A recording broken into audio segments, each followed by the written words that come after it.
Hi Shelly, hi Teresa. I'm going to go give you a quick rundown of my pressure cooker. I don't know if mine's exactly like yours, but well, I'll show you how to use it. Okay, this is mine. Mine's a Bella, and this is the inside of my slow cooker, what it looks like. Okay, and this is the back. This is where your overflow goes, because if you get it too full and it overflows, it'll go to the outside edges here and it'll run into here. So that's what that's for. Make sure you clean that after every use, because otherwise it can get pretty smelly. Okay? All right. Here's the slow cooker. This right here is your cooking pot. This is where you put all your ingredients. Okay, this right here is your lid, and this is the inside of your lid. This right here is where your steam goes through. And sometimes if you're cooking chili or whatever, some of your ingredients might go into there. So you make sure you keep that clean too, and then it pops right back on there. Make sure that's not in there. Okay, this is your inside of your lid. Okay, this is what it looks like on both sides. This is the side that faces the inside of your pot. It'll go so, and this is your band. This is what holds the pressure in and keeps the, the top from flowing out. Okay, once you get this on, and it's easy to remove and clean too. Make sure that this little thing right here is sticking out. And then this right here, here's a little holder. This pops right onto there. Okay? Okay. Once you're ready to cook, you put everything inside of your pot. You can put everything in here, from your meat to your vegetables, whatever you're cooking. You can put your meat in. If you're making a roast, you can put in your roast. Then you can chop up your onions, your green pepper, your celery, and your carrots, and make sure that it's all in here. Okay? Once you get all your ingredients inside your little pot here, you can go on ahead and fill it up to however full you want it for your little family. Okay, once you get everything in there, I have some of my favorite ingredients here.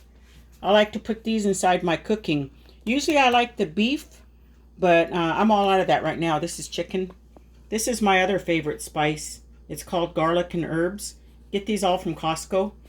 And a little bit of soy sauce, just to add a little bit of a salt flavor. Worcester, that's just a good sauce for meat. And Johnny salt, that adds your salt flavor. And this is your Montreal steak. This is good in everything. I put this in my soups, my chilies, everything that I'm cooking. Okay, and then if you want to add a little bit of extra pepper, you can do that. Okay? Go on ahead and put all your spices in.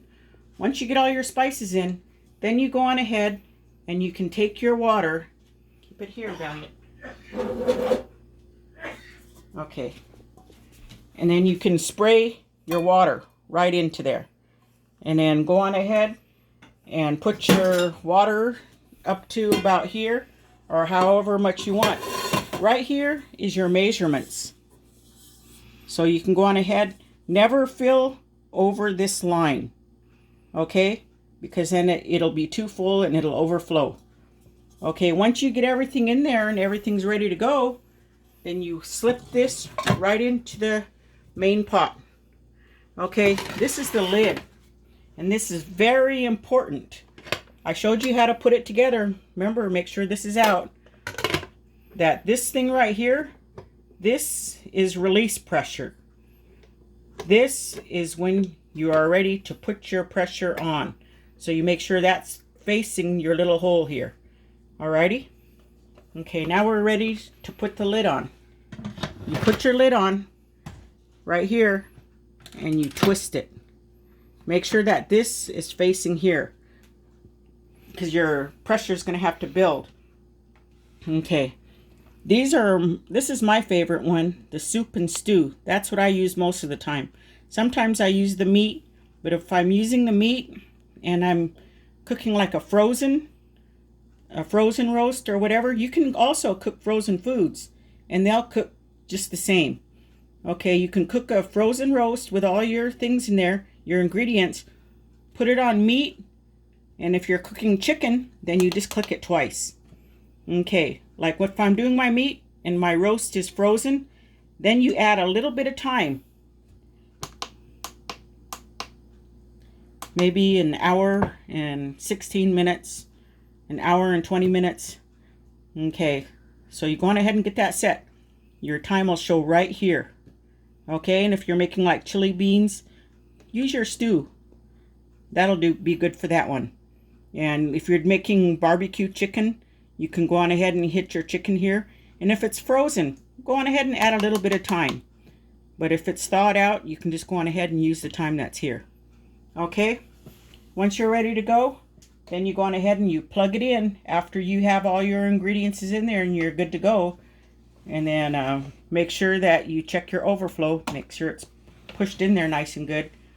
Then you go on ahead and you let it cook. Okay, once it's done, it'll let you know it's done. It'll make a whistling noise. Once that whistling noise is there, you wait until this has little dashes on it. Once that happens, then you know it's good to go. But you still want to be safe not to have this blow up on you or anything. I don't want to scare you, but I was impatient one time and I took it off too soon, and it about blew my arm back. But you go on ahead and you wait until all your steam is finished coming out. Then when you think it's ready, then you take your dish towel. And this is what I like to do just to protect myself. I'll throw my dish towel on top of it. Once I think it's all done, then I'll turn that, and then make sure your hand isn't above it. Turn that, and your steam will continue to come out. Just so that none of that lands on you, leave your rag there until you don't see any more steam coming up. Once you're done with that, then you go on ahead, take that off, check that, and then once it's all done steaming and you feel it's safe, then you open it and you're ready to eat. Okay, if you have any questions or anything, go on ahead and give me a call, or you can go on ahead and text me and I'll help you out. All right? Good night.